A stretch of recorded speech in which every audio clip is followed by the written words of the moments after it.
Can we get serious? When it comes to the MVP race and the MVP voting, can we just get serious real quick?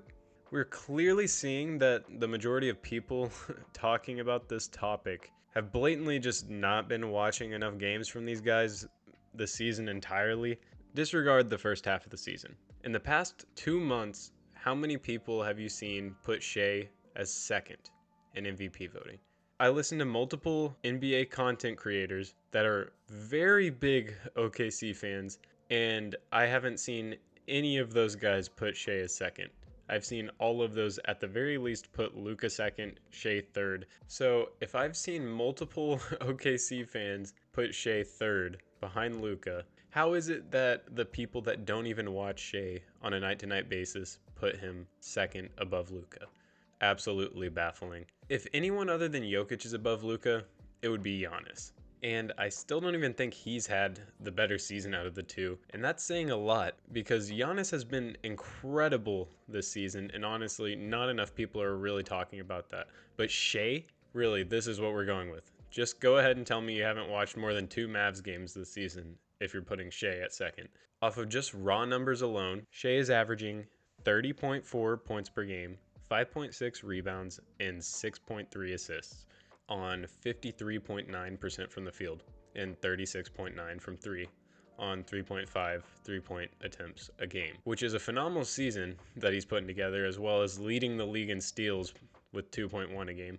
Let's take a look at what Luka has done this season with 33.9 points per game, which leads the league, by the way.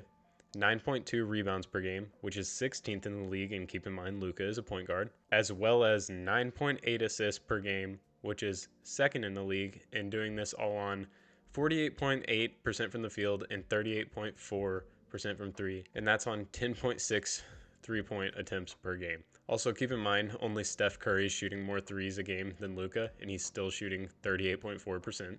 And Luka is shooting 2 more attempts than third place Klay Thompson, while still maintaining that elite 3-point percentage. He's also shooting 42% on catch and shoot threes this season, which is a massive improvement for him. Luka is also averaging 1.4 steals. So based off of purely box score stats, Luka just clears Shea easily in every single category besides field goal percentage and steals, which for the field goal percentage, you also have to consider the massive amount of 3-point attempts that Luka takes a game. He's still hitting at a very efficient clip, but that number's inherently going to be lower than field goal percentage when most of your shots come from 3 instead of at the rim, and Shea only takes 3.5 a game. So Luka legitimately takes 7 more threes a game than Shea. Now, you might be thinking to yourself, man, this guy's an idiot.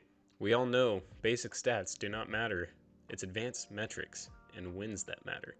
Well, first of all, OKC is third in the West with 54 wins, and the Mavs are fifth with 49 wins. I'm sorry, but when you consider injuries and how many minutes each team's best starting lineup has played together, 5 wins is just not an argument to me. Like, that's just not. 5 more wins, considering all the context, 5 more wins, you're going to say Shea is the MVP over Luka. The Thunder's best lineup is second in the league in total possessions with 1,696 possessions played together this season. And I'm not even going to take the time to count how many teams down Dallas is from that with their measly 353 total possessions together this season. And that is for the entire season, pre or post trade deadline. That starting lineup of Luka, Kyrie, Derek Jr., PJ Washington, and Daniel Gafford has only played 353 total possessions together, and that's more than any other Mavericks lineup has played together this season. Absolutely wild that Luka was able to get them to the 5th seed with that in mind. Now, on to the on-off difference, since that seems to be a massive talking point in the MVP discussion when it comes to Jokic and Luka. Yet everyone seems to completely throw it out the window when comparing Shea and Luka. Overall, Shea is a plus 10.9, which is fantastic, and props to Shea. He is a great player. Luka's is plus 9.8, so roughly a 1-point difference. So pretty dang close, and considering the starting lineup Shea has played with the entire season, Luka's just a dog for being that close, honestly. For the entire season, Luka just...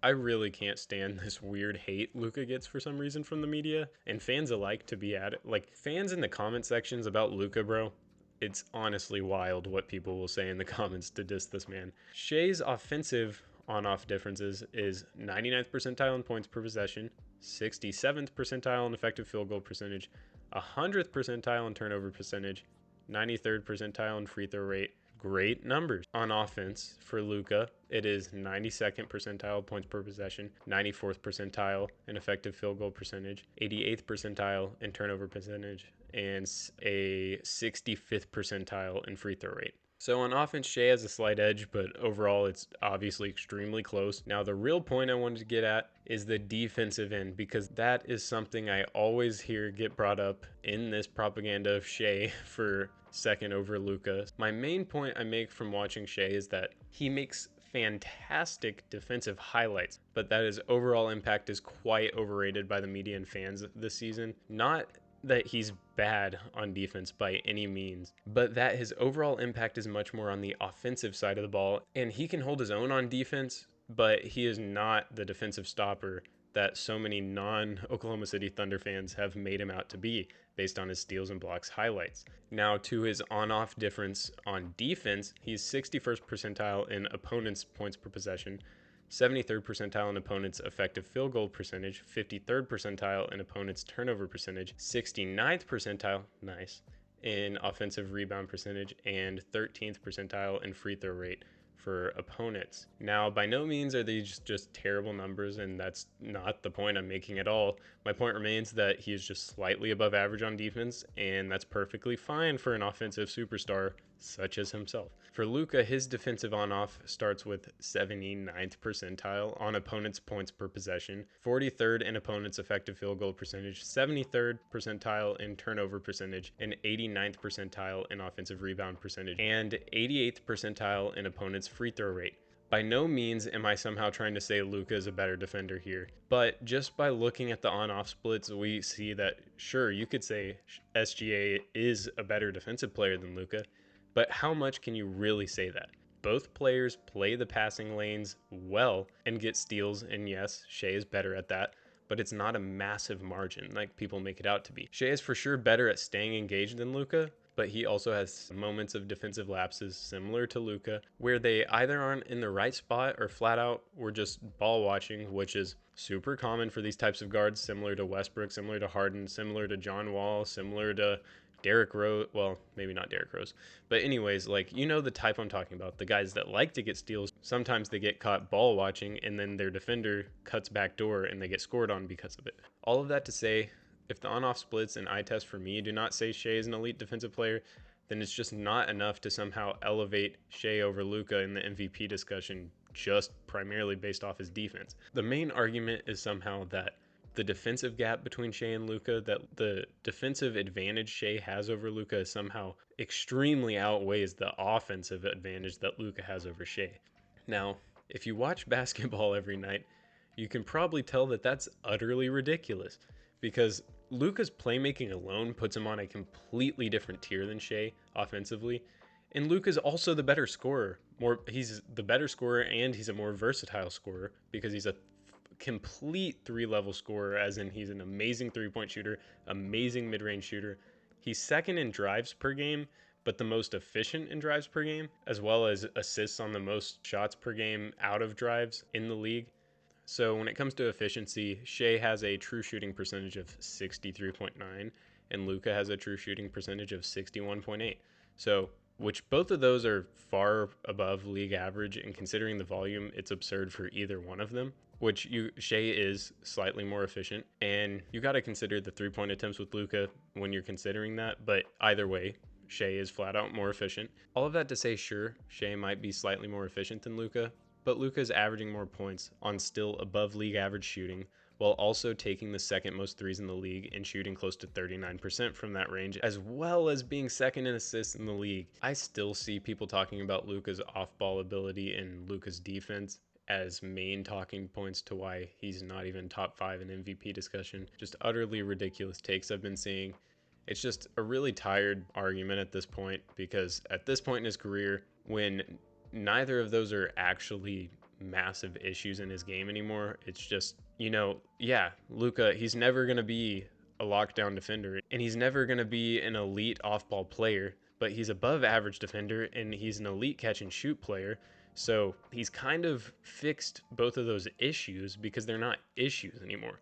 You don't need the best on ball player in the league to play off ball for more than 15% of his possessions. Yes, he can still play off ball more, and yes, he can still become more engaged on the defensive end, but he does both of those things well enough when it matters, and he's doing that while also being the best scorer in the league and the second best passer in the league, bare minimum. It's just ridiculous that people still are grasping at ways to discredit Luka when he's having a season just so blatantly all-time amazing. Luka might not win this year's MVP, but to everyone who actually watches these guys play, we know that Luka has just had one of the most insane seasons of all time. It's just coincidentally at the same time as Jokic doing the same thing with a better team around him who's been healthy outside of Jamal Murray. And when it comes to Shea, man, I seriously love watching Shea play. And he's been one of my favorite players to watch in the league since his first season in OKC with Chris Paul.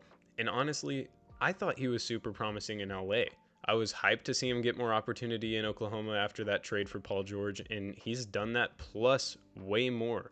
But having Shea over Luka is just blatant basketball blasphemy. If I were a Bucks fan, I would probably also say having Shea above Giannis is also blasphemous. I understand these types of takes come from the comments section, but from the dunker spot guys, from guys on ESPN, why can't these guys just watch the games like it's their job or something? I don't know.